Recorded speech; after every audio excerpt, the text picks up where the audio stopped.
ഏവരെയും പുതിയ വാർത്തകളിലേക്ക് ഞാൻ സ്വാഗതം ചെയ്യുകയാണ്. അമേരിക്കയും ഇറാനും തമ്മിൽ നാളെ, അതായത് ശനിയാഴ്ച നടക്കേണ്ട 4ാം വട്ട ചർച്ചയിൽ നിന്നും ഇരു രാജ്യങ്ങളും പിന്മാറിയതോടുകൂടി ചർച്ച ഏതാണ്ടൊക്കെ പൊളിഞ്ഞിരിക്കുകയാണ്. ഇവർ തമ്മിലുള്ള ഈ ചർച്ചയ്ക്ക് ഇടനിലക്കാരായി നിന്ന ഒമാന്റെ വിദേശകാര്യമന്ത്രി ബദറുൽ ബുസൈദിയാണ് എക്സിലൂടെ ചർച്ച നിർത്തിവെച്ച കാര്യം ലോകത്തെ അറിയിച്ചത്. ഇതുവരെ 3 ഘട്ടങ്ങളിലായി നടന്ന ചർച്ചകൾക്ക് മധ്യസ്ഥത വഹിച്ച അൽ ബുസൈദി കൂടുതൽ വിശദാംശങ്ങളൊന്നും ഇതിനെക്കുറിച്ച് നൽകിയിട്ടില്ല. ഇതോടെ ഒരു യുദ്ധ സാഹചര്യത്തിലേക്കാണ് മിഡിൽ ഈസ്റ്റ് മേഖല മാറുന്നതെന്ന ഒരു ആശങ്ക അറബികൾക്കിടയിൽ പൊതുവായി തന്നെ ഉണ്ട്. ചർച്ചയിൽ ഒരു സമവായം ഉണ്ടായില്ലെങ്കിൽ ഇറാനെ ആക്രമിക്കുമെന്ന് ട്രംപ് നിരന്തരം പറഞ്ഞുകൊണ്ടിരിക്കുന്നത് കൊണ്ടാണ് ഒരു യുദ്ധസാധ്യതയിലേക്ക് കാര്യങ്ങൾ നീങ്ങിക്കൊണ്ടിരിക്കുന്നത്. ഹൂത്തികളെ സഹായിച്ചുകൊണ്ടിരിക്കുന്ന ഇറാന്റെ നിലപാടുകളെ കുറിച്ച് US പ്രതിരോധ സെക്രട്ടറി പീറ്റ് ഹെഗ്സെത്ത് വ്യാഴാഴ്ച ഒരു മുന്നറിയിപ്പ് നൽകിയതിന്റെ പിന്നാലെയാണ് ചർച്ചകളിൽ നിന്നും ഇരുകൂട്ടരും പിന്മാറുന്നതായിട്ടുള്ള അറിയിപ്പ് പുറത്തു വന്നത്. ഇതോടെ ഇറാന്റെ നേരെയുള്ള ഏതൊരാക്രമണത്തിനും ശക്തമായ തിരിച്ചടി നേരിടേണ്ടി വരുമെന്ന സൈനിക നേതൃത്വത്തിന്റെ മുന്നറിയിപ്പ് കൂടി വന്നതോടെ ശരിക്കും മിഡിൽ ഈസ്റ്റിൽ ഒരു യുദ്ധ സാഹചര്യം തന്നെ ഒരുങ്ങിക്കൊണ്ടിരിക്കുകയാണ്. ഇവർ തമ്മിലുള്ള ഈ ചർച്ചയുടെ ആരംഭത്തിൽ തന്നെ ഒരു പരാജയം മുൻകൂട്ടി കണ്ടുകൊണ്ട് യുദ്ധത്തിന് തയ്യാറാവാൻ ഇറാൻ നേതൃത്വം സൈന്യത്തിന് ഉത്തരവ് നൽകിയത് കൊണ്ട് ഇറാൻ വളരെ ജാഗ്രതയോടെയാണ് നിലകൊണ്ടിരുന്നത്. അവർ പടക്കോപ്പുകളും മിസൈലുകളും ഇസ്രായേലിനെയും ഡീഗോഗാസിയ ദ്വീപിലെ അമേരിക്കൻ സൈനിക കേന്ദ്രങ്ങളെയും സിറിയയിലെ അമേരിക്കൻ ക്യാമ്പുകളെയും ഒക്കെ ലക്ഷ്യമാക്കി ആക്രമണത്തിന് തയ്യാറെടുത്ത് തന്നെയാണ് നിലകൊണ്ടിരുന്നത് എന്ന് നമ്മൾ അറിയണം. അതിലും പ്രധാനം ഇസ്രായേലിന്റെ സൈനിക കേന്ദ്രങ്ങൾ, ആണവ റിയാക്ടറുകൾ, എയർപോർട്ടുകൾ തുടങ്ങിയവ ലക്ഷ്യം വെച്ചുള്ള ഇറാന്റെ ആക്രമണ പദ്ധതി ഇസ്രായേലിൽ വല്ലാതെ പരിഭ്രാന്തിയും പരത്തിയിട്ടുണ്ട്. ആയിരക്കണക്കിന് ആളുകളെ ഒരേ സമയം കൊന്നൊടുക്കാനുള്ള ആയുധശേഷി നെതന്യാഹുവിന്റെ യുദ്ധക്കൊതിക്ക് അന്ത്യം കുറിക്കുമെന്നാണ് ഇറാന്റെ സൈനിക നേതൃത്വത്തെ ഉദ്ധരിച്ചുകൊണ്ട് ഇറാന്റെ തന്നെ മെഹർ പത്രം റിപ്പോർട്ട് ചെയ്യുന്നത്. ഇറാനും അമേരിക്കയും തമ്മിലുള്ള ചർച്ച ഇടയ്ക്ക് വെച്ച് മുറിയാൻ നെതന്യാഹു ആണ് കാരണമെന്ന് പത്രം കുറ്റപ്പെടുത്തുന്നുണ്ട്. അയാൾ ട്രംപിനെ സ്വാധീനിച്ചിട്ടുണ്ടാവാം. അതുകൊണ്ടാണ് നല്ല നിലയിൽ പുരോഗമിച്ചു വന്ന ചർച്ച ഇടയ്ക്ക് വെച്ച് നിർത്തേണ്ടി വന്നത് എന്നും പത്രം പറയുന്നുണ്ട്. ചർച്ചയുടെ ആദ്യഘട്ടം മുതൽ അമേരിക്കയുടെ സഹകരണം ഇറാൻ വളരെയധികം പ്രതീക്ഷയോടെയാണ് കണ്ടുകൊണ്ടിരുന്നത്. എന്നാൽ ഇടയ്ക്ക് വെച്ച് ഇറാന്റെ എണ്ണ, പെട്രോകെമിക്കൽ വ്യാപാരവുമായി ബന്ധപ്പെട്ട 7 സ്ഥാപനങ്ങൾക്ക് അമേരിക്ക പുതിയ ഉപരോധം ഏർപ്പെടുത്തിയത് ഇറാന്റെ അതൃപ്തിക്ക് കാരണമാവുകയും ചെയ്തിട്ടുണ്ട്. ഈ ഉപരോധങ്ങൾ നിലനിൽക്കെ ചർച്ചകളുമായി മുന്നോട്ട് പോകുന്നതിൽ ഇറാനിയൻ ഉദ്യോഗസ്ഥന്മാർ വലിയ താല്പര്യമില്ല എന്ന നിലപാടാണ് സ്വീകരിച്ചിരുന്നത്. അതിൻ്റെ കൂടെ ഇറാനിൽ നിന്നും എണ്ണ വാങ്ങുന്ന മുഴുവൻ രാജ്യങ്ങൾക്കും വിലക്ക് ഏർപ്പെടുത്തുമെന്ന ട്രംപിന്റെ പുതിയ പ്രസ്താവന കൂടി വന്നതോടെ ഈ ചർച്ച നിർത്തിവെക്കാൻ ഇറാനെ പ്രേരിപ്പിക്കാനുണ്ടായി. ട്രംപിന്റെ ഭാഗത്ത് നിന്ന് പരസ്പര വിരുദ്ധമായ പെരുമാറ്റവും പ്രസ്താവനകളും ഉണ്ടായതായി ഇറാൻ ആരോപിക്കുന്നുണ്ട്. ഇതെല്ലാം ചർച്ചകളെ മോശമാക്കാനുള്ള സാഹചര്യമാണ് ഉണ്ടാക്കിയത്. അതുകൊണ്ട് തന്നെ ഇറാൻ ഇതിൽ താല്പര്യം പ്രകടിപ്പിക്കുന്നില്ല എന്ന് കണ്ടുകൊണ്ടാണ് അമേരിക്കയും ഈ ചർച്ചയിൽ നിന്ന് പിന്മാറിയത്. യഥാർത്ഥത്തിൽ ഇറാന്റെ ആണവ നിരായുധീകരണ പദ്ധതിയുമായി അമേരിക്ക തന്നെ തുടങ്ങി വെച്ച ചർച്ചയിൽ ആണവ വികസനം തടയാൻ അനുവദിക്കില്ല എന്നൊരു നിലപാടാണ് ഇറാൻ സ്വീകരിച്ചിരുന്നത്. അതുകൊണ്ട് ഈ ചർച്ച ഇങ്ങനെ നിർത്തിവെക്കുന്നത് ഇറാൻ ലാഭകരമായി തന്നെയാണ് കാണുന്നത്. അവർ വീണ്ടും ആണവ വികസന പദ്ധതി തുടരും എന്ന് പ്രഖ്യാപിച്ചിട്ടുണ്ട്.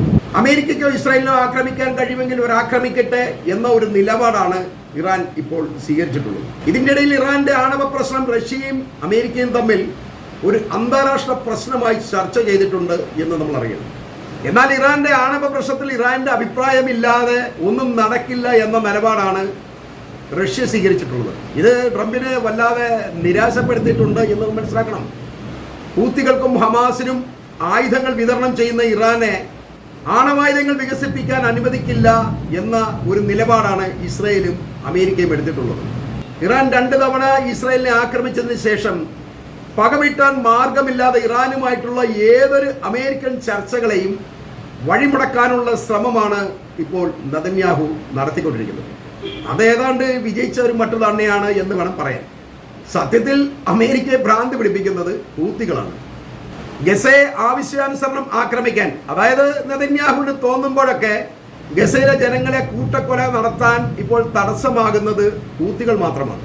ഗസയിൽ നെതന്യാഹു നടത്തുന്ന ഓരോ ആക്രമണത്തിന് ശേഷവും ടെൽ അവീവിലേക്കും ഇസ്രായേലിന്റെ മറ്റു ഭാഗങ്ങളിലേക്കുമാണ് ഹൂത്തികൾ അതിന് പകരമായി മിസൈലുകൾ അയച്ചുകൊണ്ടിരിക്കുന്നതും ആളുകളെ കൊന്നും പരിക്കേൽപ്പിച്ചുകൊണ്ടിരിക്കുന്നതും. ഇത് ശരിക്കും നെതന്യാഹുവിനെ മാത്രമല്ല ട്രംപിനെയും വളരെയധികം ഭ്രാന്താക്കിയിരിക്കുകയാണ്. അമേരിക്കയുടെ വളർത്തുപുത്രനായ ഇസ്രായേലിനെ ആക്രമിക്കുന്നത് അമേരിക്കയെ തന്നെ ആക്രമിക്കുന്നതിന് തുല്യമായിട്ടാണ് ട്രംപ് കരുതുന്നത്. അതുകൊണ്ടാണ് ഈ ഇസ്രായേലിനെ ഇങ്ങനെ ഇവർ സഹായിച്ചുകൊണ്ടിരിക്കുന്നതും ഇസ്രായേലിന് നേരെ ഹൂത്തികൾ ആക്രമിക്കുമ്പോൾ അതിന് പകരമായിട്ട് അമേരിക്ക യമനെ ആക്രമിക്കുന്നത്. നിങ്ങളൊന്നും ചെയ്യണ്ട, ഞങ്ങൾ തന്നെ ചെയ്തോളാം എന്നൊരു നിലപാടാണ് ഈ യമനിൽ അമേരിക്ക സ്വീകരിച്ചിരിക്കുന്നത്. ഇസ്രായേലിന് യമനെ ആക്രമിക്കാനുള്ള പാങ്ങില്ല എന്ന് ട്രംപിന് നന്നായി തന്നെ അറിയാം. അതുകൊണ്ട് നിങ്ങൾ മാറും, വെറുതെ ആയുധം കളയണ്ട, അത് ഞങ്ങൾ ശരിയാക്കിക്കോളാം എന്നാണ് ഈ ട്രംപ് പറയുന്നത്. അവരതുകൊണ്ടാണ് നേരിട്ട് ആക്രമിക്കുന്നത്. ഇപ്പോൾ തന്നെ ഏതാണ്ട് 1000-ഓളം ആക്രമണമാണ് യമനിൽ US നടത്തിയിട്ടുള്ളത്. അങ്ങനെ അവർ അവകാശപ്പെടുന്നുണ്ട്. അതിൻ്റെ ഒരു ആനിമേഷൻ വീഡിയോ ഒക്കെ അവർ ഇറക്കിയിട്ടുണ്ട്. യമൻ്റെ പല ഭാഗങ്ങൾ ആക്രമിക്കുന്നതിൻ്റെ ചില ആനിമേഷൻ വീഡിയോകളും. അതല്ലാതെ അവർക്ക് നേരിട്ട് പോയി സ്ഥലത്ത് ഇറങ്ങി ഒരു റിപ്പോർട്ട് തയ്യാറാക്കാനൊന്നും കഴിയില്ല. കാരണം നിലത്തിലിറങ്ങാൻ ഹൂത്തികൾ സമ്മതിക്കില്ല. അതിന് പകരമായിട്ട് ഒരു ആനിമേഷൻ വീഡിയോ ഉണ്ടാക്കി പുറത്തു വിടുകയാണ് ഇപ്പോൾ. എന്നാൽ ഇത്രയൊക്കെ ആക്രമിച്ചിട്ടും ഹൂത്തികൾ തളരാത്തതും അവർ പ്രത്യാക്രമണം നടത്തുന്നതും അമേരിക്കയെ വല്ലാതെ നിരാശപ്പെടുത്തിയിട്ടുണ്ട്. കഴിഞ്ഞ ദിവസം ബ്രിട്ടന്റെ സഹായത്തോടെയാണ് യമനിൽ അമേരിക്ക ആക്രമണം നടത്തിയത്. ഇതൊരു വലിയ ആക്രമണമായിരുന്നു. ഈ ആക്രമണത്തിൽ യമന് വളരെയധികം നഷ്ടമുണ്ട്. ഏതാണ്ട് 18-ലധികം ആൾക്കാർ കൊല്ലപ്പെടുകയും വളരെയധികം ആൾക്കാർക്ക് പരിക്കേൽക്കുകയൊക്കെ ചെയ്തിട്ടുണ്ട്. എന്നാൽ ഈ ആക്രമണങ്ങൾക്ക് യമൻ മറ്റൊരു രീതിയിലാണ് പ്രതികരണം അറിയിച്ചത്. യമനെ ആക്രമിക്കാനും ഇസ്രായേലി കപ്പലുകളെ സംരക്ഷിക്കാനും ബ്രിട്ടൻ വീണ്ടും എത്തിയിട്ടുണ്ട് എന്നാണ് യമൻ പറഞ്ഞത്. മുൻകാലങ്ങളിൽ തൻ്റെ കപ്പലുകളെ സംരക്ഷിക്കാൻ കഴിഞ്ഞിട്ടില്ലെന്ന് ഈ ബ്രിട്ടന്റെ പ്രധാനമന്ത്രി മറന്നു പോയിട്ടുണ്ടാവാം. ദൈവം അനുവദിച്ചാൽ ഇനി മുതൽ അവരുടെ കപ്പലുകളുടെ ഗതി ഓർമ്മിപ്പിക്കാനും അറിയിക്കാനുമായി ഞങ്ങൾ ഇതാ ഒരു വീഡിയോ നിങ്ങൾക്ക് കാണിച്ചു തരുന്നു എന്ന് പറഞ്ഞുകൊണ്ട് ബ്രിട്ടന്റെ ഒരു ചരക്ക് കപ്പൽ മുഴുവനായി തന്നെ ഈ ഹൂത്തികൾ ആക്രമിച്ച് വെള്ളത്തിലേക്ക് മുങ്ങിപ്പോകുന്ന ഒരു വീഡിയോ ആണ് അവർ പ്രദർശിപ്പിച്ചത്. ഇത് ബ്രിട്ടനെ ഭയപ്പെടുത്താൻ വേണ്ടിയാണ്. നിങ്ങൾ ഇവരുടെ കൂടെ കൂടണ്ട, വെറുതെ നിങ്ങളും ബുദ്ധിമുട്ട് അനുഭവിക്കും എന്ന ഒരു താക്കീതാണത്. ബ്രിട്ടൻ പിന്നോട്ട് മാറിക്കഴിഞ്ഞാൽ അവർക്കത് ലാഭമായിരിക്കും. അതല്ലെങ്കിൽ അവരും ആക്രമണം നേരിടേണ്ടി വരും, അവർക്കും കുറെ നഷ്ടം വരും. ഒരിക്കലും ഈ ഹൂത്തികളെ അവർക്ക് ജയിക്കാനൊന്നും കഴിയില്ല. യമനിൽ അമേരിക്ക നടത്തുന്ന ആക്രമണത്തിന് പകരമായി കൂടുതൽ ശക്തിയോടെ ഇസ്രായേലിനെ ആക്രമിക്കും എന്ന് പ്രതിജ്ഞ എടുത്തുകൊണ്ടാണ് ഇന്ന് വെള്ളിയാഴ്ച ജുമായ്ക്ക് ശേഷം ആയിരക്കണക്കിന് ആൾക്കാരെ സാക്ഷി നിർത്തിക്കൊണ്ട് ഈ ഹൂത്തികളുടെ നേതൃത്വം പ്രതിജ്ഞ എടുത്തത്. ഇറാനും അമേരിക്കയും തമ്മിലുള്ള ചർച്ച പുരോഗമിക്കുന്നതിൽ യൂറോപ്പിനും അത്ര താല്പര്യമില്ല എന്ന് നമ്മൾ അറിയണം.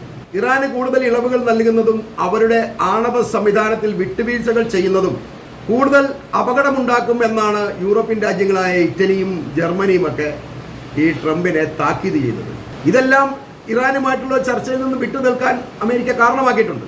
ഏതായാലും ഈ ചർച്ച ഇനി മുന്നോട്ട് പോകാൻ കഴിയാത്ത വിധം നിൽക്കുന്നതുകൊണ്ടും രണ്ട് രാജ്യങ്ങൾക്കും പരസ്പരം യുദ്ധം ചെയ്യണമെന്ന് ആഗ്രഹമുള്ളതുകൊണ്ടും മിഡിൽ ഈസ്റ്റ് കേന്ദ്രമായ ഒരു വലിയ യുദ്ധത്തിന്റെ സാധ്യത തന്നെയാണ് ഇപ്പോൾ തെളിഞ്ഞു വരുന്നത്.